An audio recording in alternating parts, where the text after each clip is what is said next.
بھائی تم لوگ جو پیر بھائی بیٹھے ہو آپس میں سارے سب کو مخاطب کرتا ہوں، تم لوگ کو نبی کریم صلی اللہ علیہ وسلم کی باتوں کی اہمیت کا در ابھی تک نہیں آئی ہے۔ نبی کریم صلی اللہ علیہ وسلم فرماتے ہیں صلی اللہ علیہ وسلم، جو حق پر بھی ہو حق سے ہٹ جائے میں تو جنت میں مکان بنانے کو تیار ہوں۔ اور ہمارا یہاں مقصد سارا یہ اول آخر ہر بات میں نبی جی کی مرضی دیکھنی ہے۔ اور تم لوگ آپس میں گروہ بندی کر رہے ہو، وہ اس کے ساتھ ہے، وہ اس کے ساتھ ہے، اس کے ساتھ ہے، یہ کیوں ہے؟ سب ہم ایک دوسرے کے ساتھ سے رہنا چاہیے۔ آقا جی نے یہ نہیں کہا کہ تم لوگ ایمان والے نہیں ہو جب تک تمہاری آپس میں محبت نہیں ہوگی، اور ایمان والے نہیں ہو سر جنت میں نہیں جاؤ گے جب تک کہ تم ایک دوسرے سے محبت پیار نہیں کرو گے۔ تو ان باتوں کو چھوڑنے سے ہوگی یا کرنے سے ہوگی؟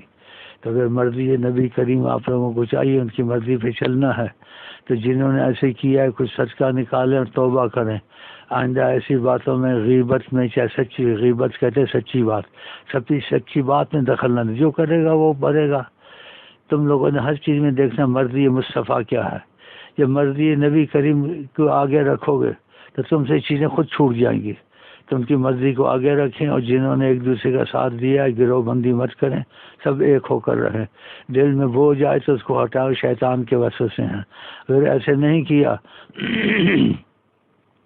اور نبی جی کی مرضی کو نہیں رکھا آگے، تمہارے پڑھنا پڑھانا سب بے سود ہے۔ ہو سکتا ہے کسی نہ کسی مصیبت میں آ جاؤ اور ساری عمر ایسے رہو۔ خدا نہ کرے، میں چاہتا ہوں دھوبی کا کتا نہ گھر کا نہ گھاٹ کا۔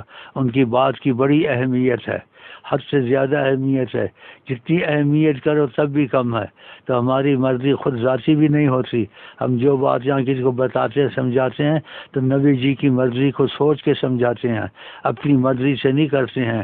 کسی کے کہنے کہلانے سے ہم یہ نہیں کرتے ہیں شیطان ڈالتا فلانے نے کان میں ڈالا ہوگا، فلانے نے اکسایا ہوگا، فلانے نے شیخ کے دل میں ڈالا ہوگا، یہ چیزیں یہاں نہیں ہیں۔ ڈالے نہ ڈالے اور نبی کی مرضی دیکھتے ہیں وہ نہیں چلتا یہاں۔ تو یہ دوسروں پر بھی بدگمانی مت کریں کہ فلانے نے اکسایا، فلانے نے سمجھایا، فلانے اندر رہتے ہیں باہر رہتے ہیں، انہوں نے گڑبڑ کی ہے، یہ سب شیطانی باتیں ہیں۔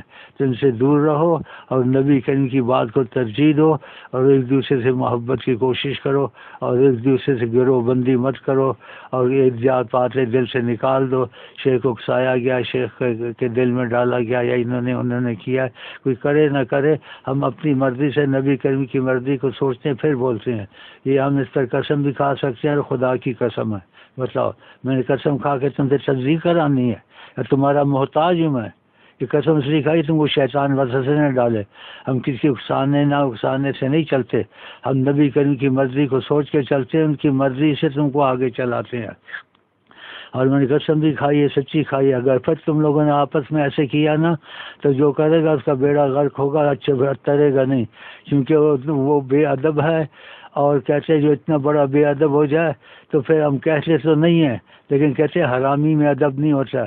وہ کتنا بڑا حرامی جو نبی کا بے ادب ہو جائے ان کی مدینہ سے، اتنا بڑا حرامی نہیں بننا چاہیے۔ یہ اس چیز سے ہٹ جاؤ۔ یہ جب آدمی کو فضل خدا کا آتا ہے اس میں انا اور ایسی چیزیں آنی شروع ہو جاتی ہیں۔ تو اس سے تم کو منع کرنے کے میں شفقت سے یہ بولا ہوں، میں سے بولا یا بیمار ہوں اور مجھے زیادہ تنگ مت کرو۔ ایسے کرو گے تو پھر تم کو دھوبی کے کتے سے بھی خدا بدتر کرے گا کہ تم نے نبی کا احترام، نبی کی مرضی کو قبول نہیں کیا۔ باقی خدا حافظ، اور جنہوں نے ایسے کیا ہے گروہ بندی کی ہے وہ کچھ صدقہ نکالیں، اللہ سے معافی مانگے اور ایک دوسرے کے ساتھ اس چیز میں نہ دیں، اور نبی سے ان کی مرضی کو آگے رکھیں۔ اور شیخ پر یہ نہ رکھیں شیخ کو کوئی سمجھاتا ہے یا اندر والے کچھ کرتے ہیں پھر شیخ ان کی باتوں کو سوچ کے کرتا ہے، یہ سب غلط ہے۔ ہم اپنی طرف سے نبی کی مرضی سوچتے ہیں، کوئی کہے یا نہ کہے۔ اور پھر میں نے قسم کھائی ہے مجھے بھی جھوٹا کرو گے تو خدا تم پہ رحم کرے گا، کیا تمہاری رہنمائی ہوگی؟ خدا حافظ، السلام علیکم۔